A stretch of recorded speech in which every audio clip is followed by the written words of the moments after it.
Assalamualaikum warahmatullahi wabarakatuh. Nama saya Siti Sofia, NIM T 2019-1295. Di sini saya akan menjelaskan tentang pengertian sholat Jumat.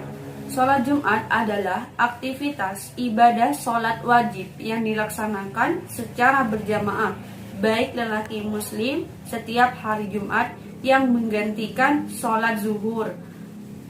Sholat Jumat hanya dipraktekkan oleh penganut Sunni dan tidak boleh dipraktekkan oleh penganut Syiah. Ada beberapa syarat sah melaksanakan sholat Jumat. Yang pertama, sholat Jumat dilakukan di suatu tempat, desa atau kota yang termasuk ke dalam lingkup perkampungan. Nah, yang kedua, dilakukan ketika sudah mulai waktu zuhur. Yang ketiga, wajib dilakukan secara berjamaah dengan jumlah minimal yang hadir dalam sholat Jumat adalah sebanyak 40 orang. Yang keempat, dimulai dengan khutbah atau termasuk membaca rukun khutbah sebelum melaksanakan sholat Jumat. Nah, yang kelima, sholat Jumat sudah dapat dimulai ketika khatib telah membacakan rukun 2 khutbah. Dan ada juga syarat wajib sholat Jumat. Yang pertama, beragama Islam. Yang kedua, sudah dewasa atau sudah balik. Yang ketiga, tidak gila atau mengalami gangguan mental lainnya. Nah, yang keempat, laki-laki dan wanita tidak wajib sholat Jumat. Yang kelima, sehat jasmani dan rohani atau orang sakit tidak wajib sholat Jumat. Nah, yang keenam, bertempat tinggal atau menetap atau bermukim atau orang yang sedang dalam perjalanan jauh tidak wajib sholat Jumat. Nah, yang ketujuh, orang yang sedang dalam perjalanan jauh tidak wajib yang mengerjakan sholat. Nah, terdapat dalam hadis Rasulullah SAW yang artinya bagi musafir tidak wajib sholat Jumat. Nah, juga terdapat sunnah sebelum sholat Jumat. Yang pertama, mandi yang bersih. Yang kedua, memotong kuku dan mencukur kumis. Yang ketiga, memakai pakaian yang rapi dan bersih, diutamakan yang berwarna putih. Yang keempat, memakai wangi-wangian. Yang kelima, saat kamu mau masuk masjid, mendahulukan kaki kanan sambil membaca doa masuk masjid. Nah, juga terdapat rukun khutbah sholat Jumat. Yang pertama, membaca hamdalah. Yang kedua, membaca sholawat atas Nabi SAW dalam 2 khutbah. Yang ketiga, bersolawat dengan takwa kepada Allah dalam 2 khutbah. Yang keempat, membaca ayat Al-Quran dalam 1 khutbah. Yang kelima, memohonkan maghfirah atau ampunan bagi sekalipun mukminin pada khutbah yang kedua. Yang keenam, melaksanakan sholat sunnah tahiyatul masjid. Yang ketujuh, beriktikaf atau duduk sambil membaca Al-Quran, zikir atau bersolawat. Yang kedelapan, menghentikan zikir atau bacaan lainnya saat khatib naik ke atas mimbar untuk menyampaikan khutbah Jumat.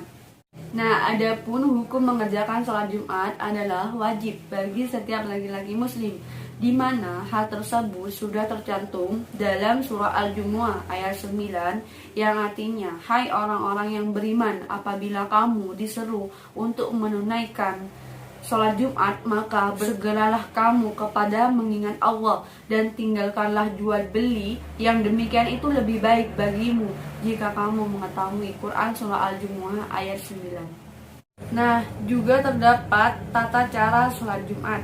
Yang pertama, membaca niat sholat Jumat. Yang kedua, takbiratul ihram atau Allahu Akbar. Yang ketiga, membaca doa iftitah. Yang keempat, membaca surah Al-Fatihah. Yang kelima, membaca surah pendek. Nah, yang keenam, ruku dengan tumak nina.